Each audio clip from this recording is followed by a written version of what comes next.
Now that I have your attention, let's talk about some SEO.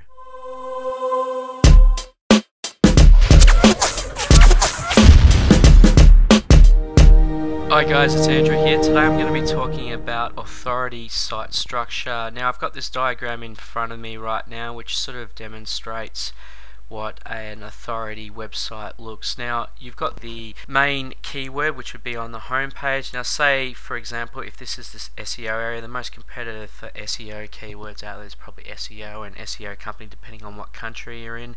Little things like that do vary.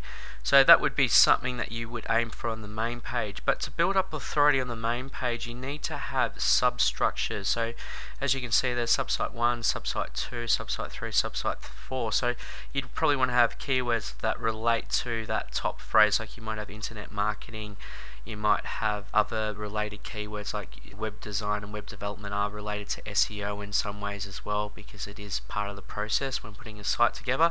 So that might be another one of the substructures there. And then under here you would have all things related to say web development, so you could have website design, you could have CSS, you could have PHP as in the coding forms, and then under here you would have all things relating to internet marketing, so you might have email marketing, etc. And that would strengthen each silo. So each of these are considered a silo in SEO terminology. The more links that link through each of these silos, the more authoritative the actual website and more that it will boost towards the homepage. Now to give it an extra boost to the authority website, you'll need links coming from external websites linking to these. So say for example the keyword that you were trying to capture on this one was internet marketing, you had in the H1, H3 and also in the URL structure, you'd probably want to try to get some links coming from external sites with the anchor text internet marketing. Now you don't just want to do that, you want to keep it quite low, probably around the 2 to 5% mark. And you know, look, I'm speaking at the moment, it constantly changes, so you need to sort of figure out and trial and test what is actually working at that time. They seem to be getting lower and lower. Not having any keyword in the anchor text is now becoming more and more important because it just looks unnatural to Google, and that's what Penguin and Panda are all about, people just spamming the same keyword. Because if there's 1,000 people in the world and they're going to link to a page, they're not all going to write the same thing, they're going to write different things, and if the same keyword comes up over and over again, it just looks unnatural and robotic.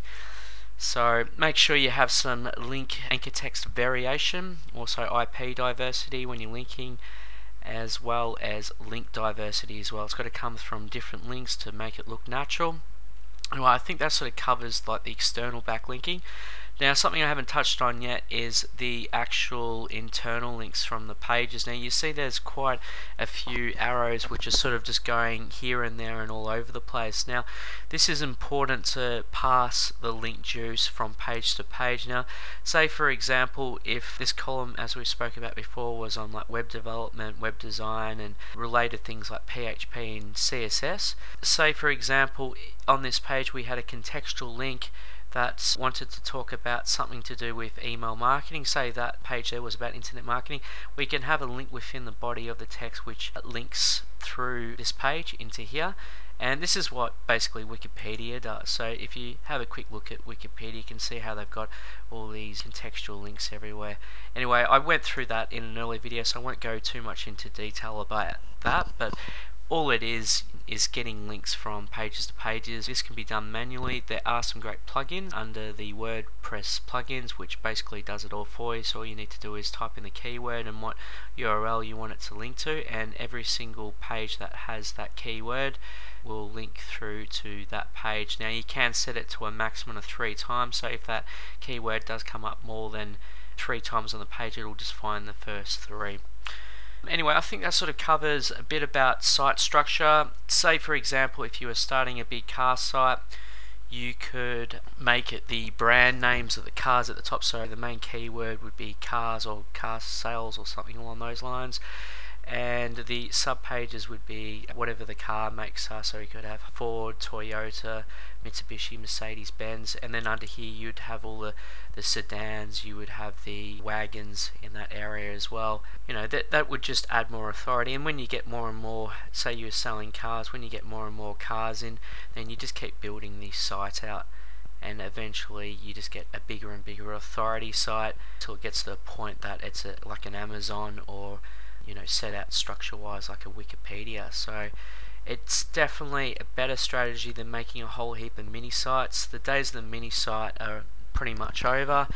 You can get away with linking for certain keywords for a little while, but when people come to your site, they want a one-stop shop. They want something that offers a number of things.